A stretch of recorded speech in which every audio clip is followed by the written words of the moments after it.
It was a cool summer's night on the island of Sodor. All of the engines were very busy and there were lots of jobs to do. Gordon pulled the express and Percy took the mail. He delivered letters and parcels across the whole island. Thomas was delivering coal to the coaling plant. It was a very long journey and a very heavy train. Thomas worked all night puffing through the countryside. At last, Thomas had delivered all the coal. He was very tired. "I'm puffed out," said Thomas. "I wish I'd had some help delivering the coal." "Pah," huffed Gordon. "A really useful engine doesn't need help." Then Sir Topham had arrived. "I need an engine to run 3 special deliveries for me," Sir Topham had said. "I can do it," puffed Thomas. He was tired, but he wanted to prove he was a really useful engine.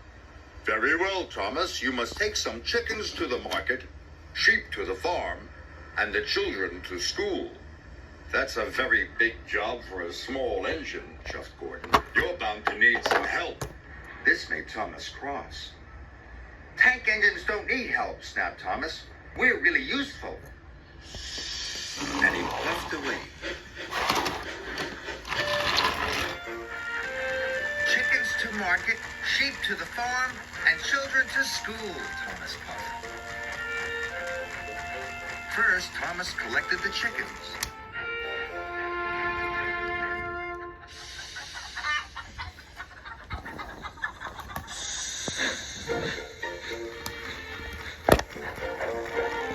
Next, Thomas puffed into the valley. All the sheep were waiting for him. "Come on," Thomas panted to the sheep. "I'll take you to the farm."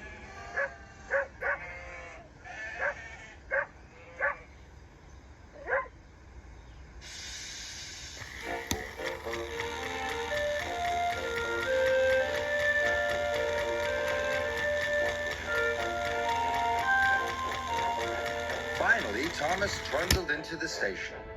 He was very tired.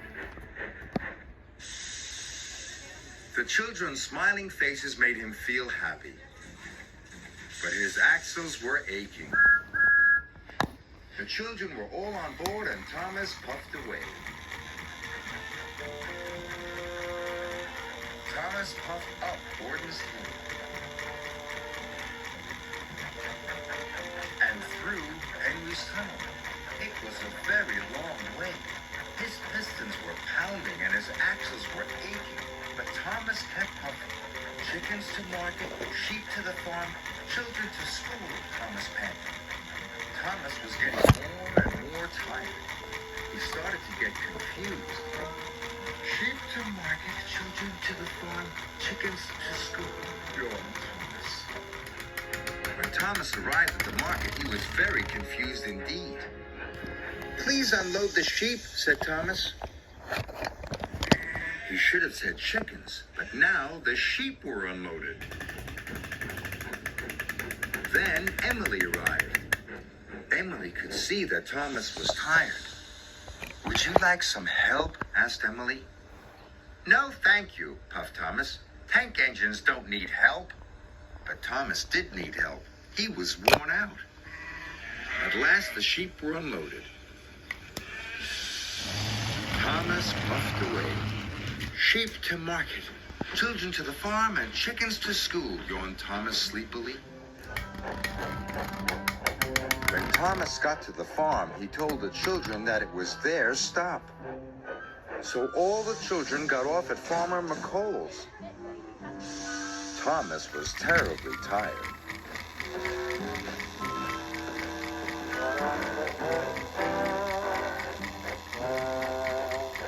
Finally, Thomas arrived at the school. Only the chickens were left. So the chickens were unloaded.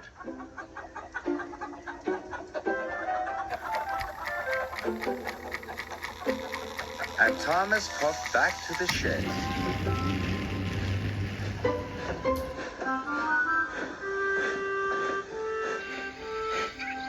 Sir Topham Hatt was in his office. He was getting lots of phone calls. The sheep had knocked over lots of market stalls. The children had seen all the farm animals. And the classroom was full of chickens. At last, Thomas puffed into Tidmouth's sheds. He was looking forward to a nice long sleep. Then Sir Topham Hatt arrived. Thomas, you have caused confusion and delay, he said. Sir Topham Hatt told Thomas what had happened. Thomas was upset. He was very tired, and now he had to go and do his jobs all over again. Don't worry, Sir Topham Hatt said. All you need is some help. Gordon said a really useful engine never needs help, moaned Thomas. Ha! Laughed Edward. I'm always helping Gordon up the hill. Gordon was very embarrassed. Percy and Edward, you are to help Thomas, Sir Topham Hatt said. So Thomas puffed away with his friends. Percy took the sheep from the market to the farm. Edward took the chickens from the school to the market. And Thomas collected the children. Sorry, Thomas puffed to the children. I didn't mean to take you to the wrong place. We don't mind, said the children. We had a grand day out seeing the animals and learning all about the farm. And that night, when Thomas finally went to sleep, he dreamt about sheep and chickens and children.